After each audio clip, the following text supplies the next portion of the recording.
Hi, it's Alex. Today I want to talk about pressure to take antidepressants, and I want to talk both about my own personal experience with this and how it relates to the broader society. I want to make clear before I go into any of this, I do not take any blanket pro-drug or anti-drug stances. I am a very science-minded person. I think that there are many cases where medications are a great way to solve problems, and I also think there are cases when medication is used inappropriately. Unfortunately, I do not always trust doctors and psychiatrists to make the best choices about these things. It would be great if we lived in a world where you could always trust them, but that's not the world we live in. There can be a lot of pressure to go on antidepressants, and I want to talk about how that plays out. I want to share from my own personal experience. But first I want to tell you about my general approach to depression. And this is, again, rooted in science. This is something that I've researched a fair amount in the course of my own struggles with depression. I've struggled with depression on and off. I think it first manifested when I was a teenager and a little bit on and off in college, but it really hit me hardest in my first few years out of college. And that was when I had the toughest time. That's when I had the most severe symptoms of depression. Like, it got as bad as me feeling suicidal for prolonged periods of time. Pretty bad situation. Thankfully, I am still here. I didn't do anything to hurt myself. Really great. And not only that, but I've recovered from depression. I very rarely have any symptoms of depression, and when I do, they are pretty fleeting, and I have a toolbox to get them under control. I also want to make clear, I have overcome my depression without the use of any drugs. I am not against the use of drugs categorically, but for myself, in part because I've had some pretty bad experiences with doctors and with drug side effects and drug interactions for things completely unrelated to psychiatric meds, just like antibiotic, bronchitis, medication, things like that. I've had some pretty bad drug experiences myself. I am very wary of medications. So when I go to a therapist or a counselor, psychiatrist, whatever, when I seek help for depression, I really would prefer not to take drugs, and I make that clear to people. What is really frustrating to me is that a lot of people don't really want to work with that. Now, if you've watched my channel for a while, and even if you hadn't, you can go back and view this video. I have a video, it's a pretty short one actually, about how to treat depression without drugs. There is a wealth of techniques out there that can treat depression without drugs. Just to name a few, there's cognitive behavioral therapy. There are other talk therapy types that are, proven by peer-reviewed studies, high-quality research, to be effective for certain types of depression. But cognitive behavioral therapy is a big one. Dietary changes, those can help depression, especially if the depression is caused by a nutritional deficiency. Exercise, especially aerobic exercise, that can be very powerful for fighting depression. Strength-building exercise can too. And there are all sorts of other factors, like social factors, your interpersonal relationships, that can help fight depression too. So there's many different angles that you can tackle this from. One of the ways that I felt the most pressure to go on antidepressants is that there are some individuals out there who their whole paradigm for treating depression is centered around drugs. So this happens more often with psychiatrists. And I saw one psychiatrist when I was in grad school. I went to 2 grad schools. I'm not going to name which one it was. You can probably figure it out if you're smart. At one of these grad schools, I went in and I was pretty depressed. And it was clear I was depressed. It's diagnosable. You can take these questionnaires and they're pretty reliable. So I'm seeing this psychiatrist, and he basically is like, well, if I'm going to help you, I can only do it by prescribing medication. And I'm thinking to myself, what are you, like an idiot? Like, there are so many different ways to treat depression, and you're telling me this is the only way you know how to do it. So I was kind of rubbed the wrong way by him saying that, but at the same time, I had a lot of doubt. I had a lot of self-doubt, because when you're struggling with depression, you don't necessarily think rationally. And I want to make clear, people who go in and you're talking to a psychiatrist, they are in a vulnerable place. Like, you go into their office and you are struggling with mental illness, you don't have any credentials at treating mental illness, and they do. They're someone who's gone to med school, they have all this training, they're supposedly the expert in it. So when they tell you, oh, this is the way you treat it, that carries a lot of weight. And a lot of people will just agree to it. Now, I was a little bit of a stick in the mud. I mean, blame it on my personality. I have a little bit of an oppositional defiant streak. I also have this past trauma from bad drug side effects and interactions and things. And I tend not to trust doctors very much. So for whatever reason, my own personal makeup, I resisted this pressure. I did not want to go on drugs, and I just basically said no, and I was like, well, then I need to find someone else. And he ended up recommending a talk therapist who turned out to be terrible. It didn't help me at all, but the point is, he was basically like, I can't treat you. I only know how to treat depression with drugs, that's how I do it, And I just think that's a real crappy thing, like, if you're gonna be a professional, if you're gonna be considered an expert in treating mental illness, wouldn't you have more things in your toolbox?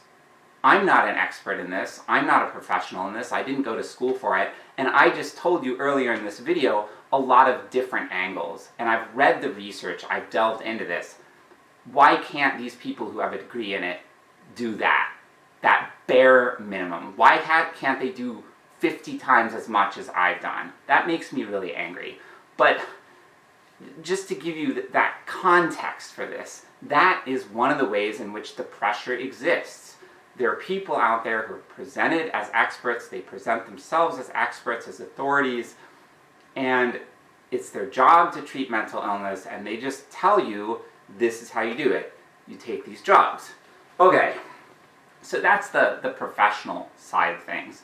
And that person was not the only person who's done that. I saw another therapist who also pressured me to go on antidepressants. This is someone who was not a psychiatrist, but she works in tandem with a psychiatrist. Like most therapists who don't prescribe drugs know a psychiatrist or work with them to kind of recommend that side of things. So, I was pressured also by another person. I think this other person actually put a little bit more pressure on me, which that's a whole other story. I don't really want to go into that. What I want to talk about in this video, I want to talk about how there are other ways in which this pressure plays out culturally. One of the most sinister, most pernicious forms of pressure to go on antidepressants is when people talk about antidepressants as treatment, and they talk about treatment as antidepressants, as if those two things are interchangeable and not the reality of the situation, which is that antidepressants are only one possible treatment among a myriad of different treatments. So the reality is that antidepressants are a treatment for depression. They can sometimes be effective, they can sometimes be ineffective, just like any treatment. But the way some people talk about it, they use these things interchangeably. They're like, oh, this person got treatment for depression, oh, this person is getting treatment for depression, and by treatment, they mean they're taking some kind of drugs.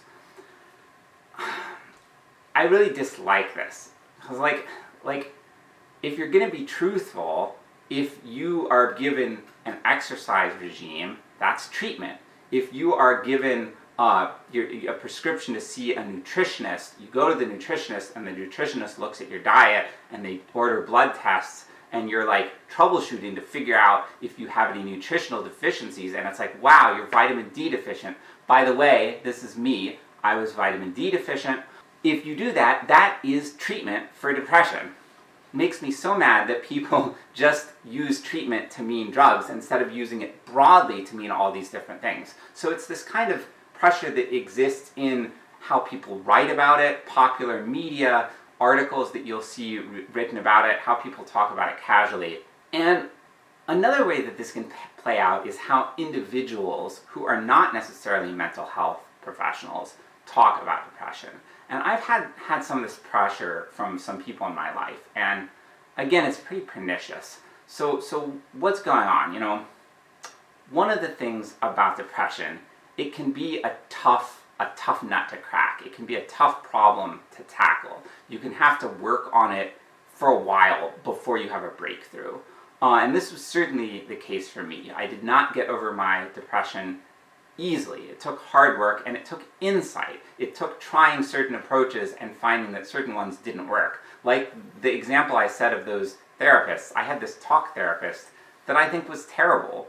Didn't help me at all. I think, if anything, he made me worse because he kind of reinforced some of the unhealthy thought patterns that were going on when I was struggling with depression. So it can take some experimentation, some trial and error, to find a therapist that works for you, that's a good fit for you. And someone who's good for one person might not be good for another person. Like, for all I know, that person who was terrible for me, he might actually really help someone else.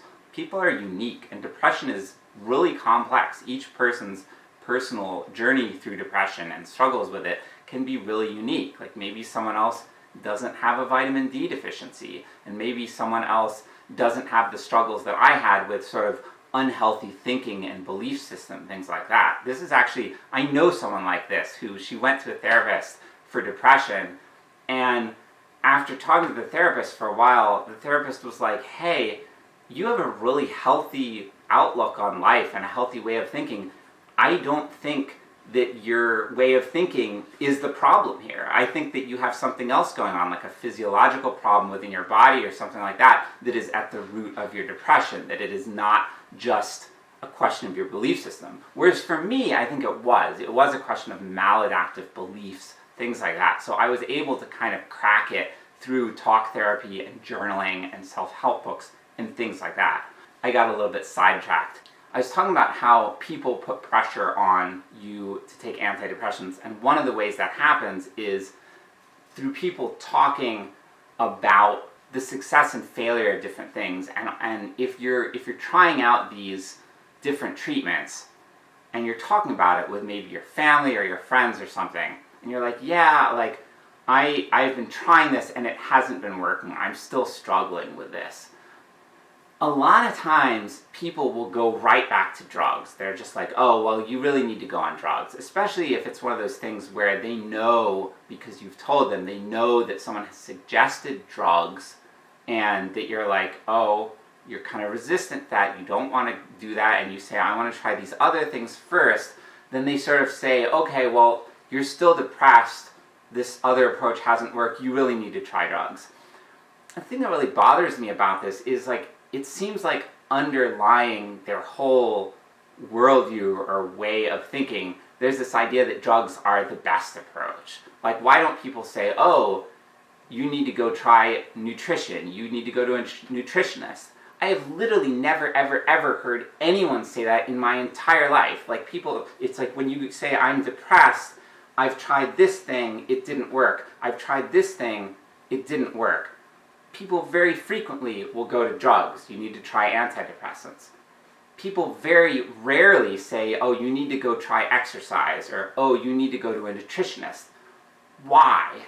People also don't go to the sort of big elephant in the room, the social thing. Like, oh, maybe the problem is your social connections. Like, maybe you're surrounded by too much negativity and you need new friends, you need to meet new people, you need to do new activities.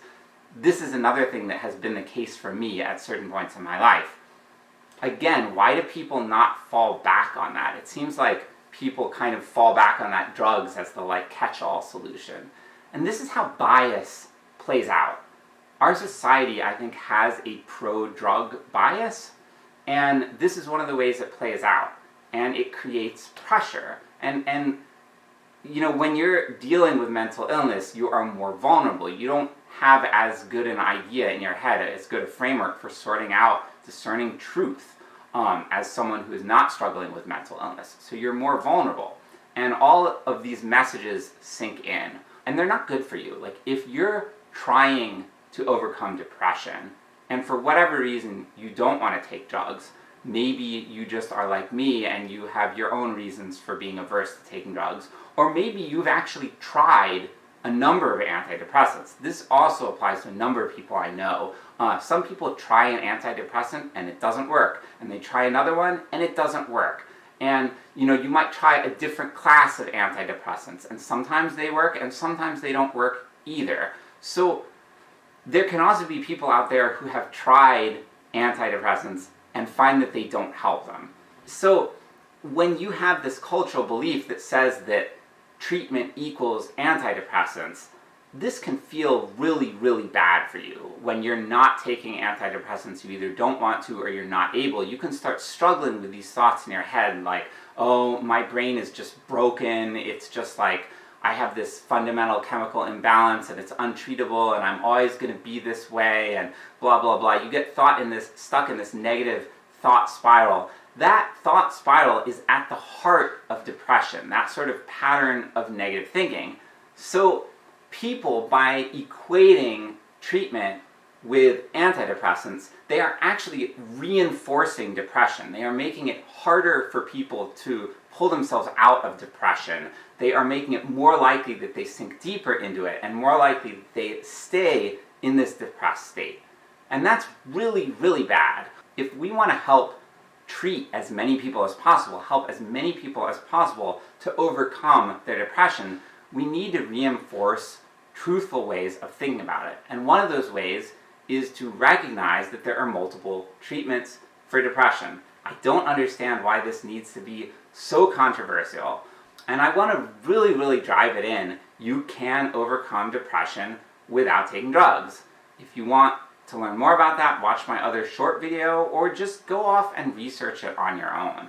And I want to make clear, I am not anti-drug for everyone. I know a ton of people who take antidepressants and have found that they help them a lot. So if you are like, hey, I want to try this, then great for you.